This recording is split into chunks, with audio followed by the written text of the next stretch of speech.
Hey, Rena, definitely my fault. I hope you accept my apologies for not posting a video earlier. I don't have a great excuse other than I got busy, which isn't a good one. So let me help you out. Fortunately for you, you're not really too far behind everyone else. It's been kind of a strange week, and now we have some late starts with school because it's so cold out. So I'll do my best to help you catch up, and I think you'll be okay. So here are the pages that we read, 482, 483, right here for early civilizations. And right here, for example, if I just give you the first one, we just typed in the name of the civilization, which is the Harappan civilization. And you can read about them right here.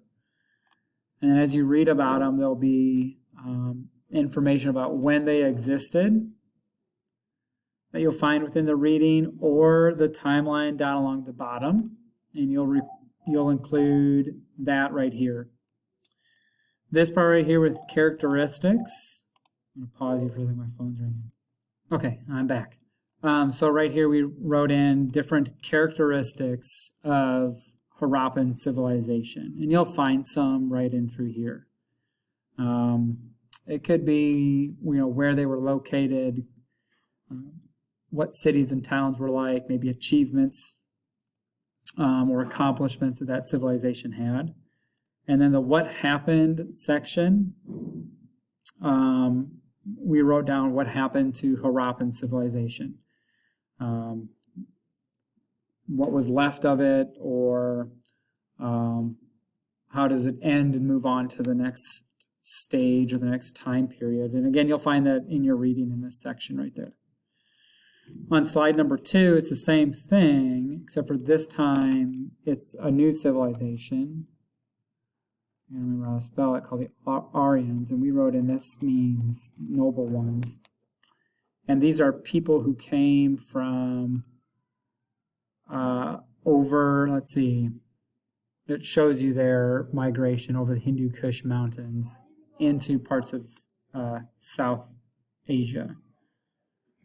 So same thing that you did with the Harappan civilization, you'll do with the Aryans, and they're found right here in the Vedic period. I'm just going to tell you a little bit about them, as well as when they existed down here in the timeline, and their characteristics, so what they were known for, what they did.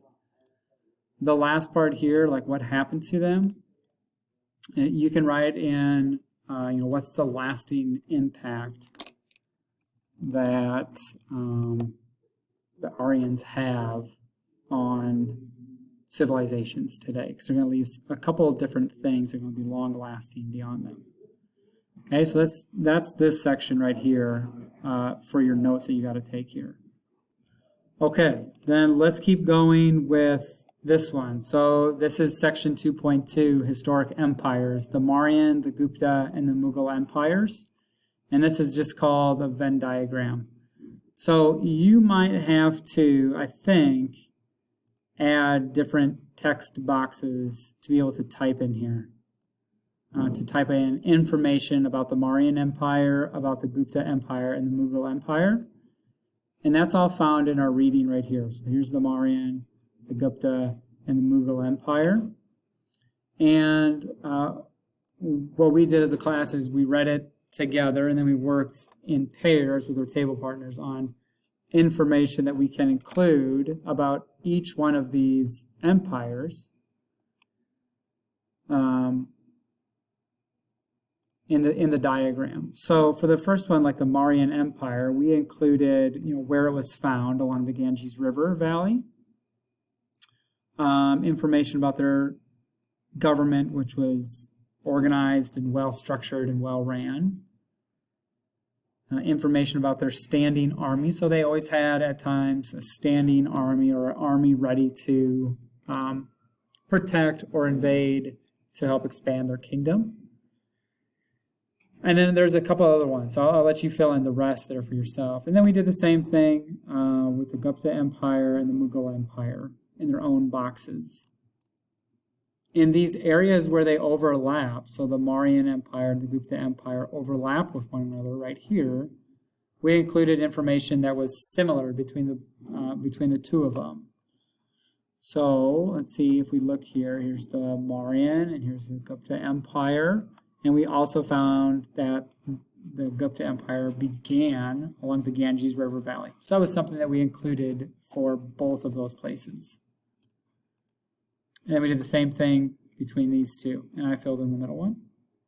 And then we made a generalization. A generalization is a comment that you can make that could apply to all of them together.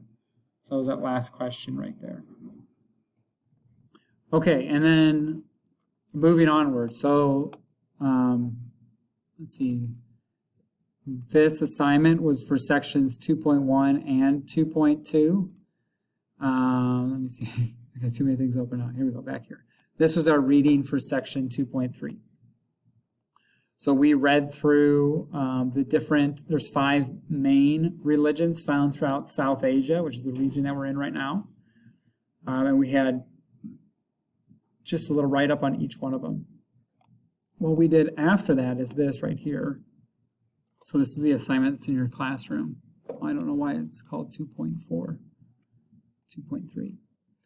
2.3. And we did this collaboratively, and we're still working through this right now. So how this works is I'll let you choose any one of these 5 main world religions. So you can choose any one of these 5, Sikhism, Jainism, Buddhism, Hinduism, or Islam, and create a slideshow. And in fact, you can just add it onto this assignment if you wish. That's going to cover these things. So you'll probably have a title slide, which will include your name and the name of the religion. And then each one of these bullet points needs to be addressed. And there's no number of slides that you have to have. For a lot of students, it was between 2 and 4 slides, depending on how they organized it for what they laid out here. So choose any one of those 5 major world religions and complete these tasks that go with it.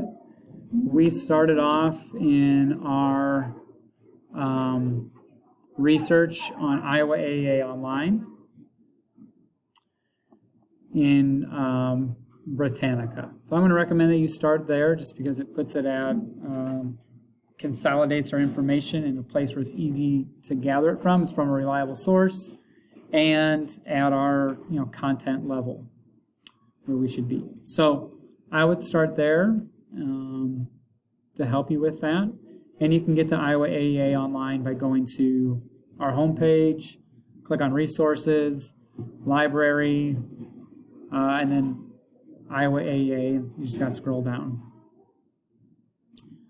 The username for Iowa AEA Online for Britannica is 4149MOCFVM, and the password is NWAEA.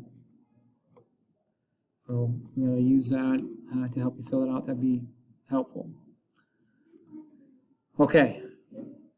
And then we had a couple days in class to kind of research and put that together. Tomorrow, we're going to share that with each other. But we got more shortened class periods tomorrow. So, I think that gets you caught up to where you need to be. I know that was kind of a lot of information. I'm talking here for a little while. Again, please accept my apologies for not getting you a video sooner. But if you need some help, just like you did, please reach out and I'll help you get that, hopefully get you in line there, okay? Hopefully you're doing well and staying warm. Bye, Rena.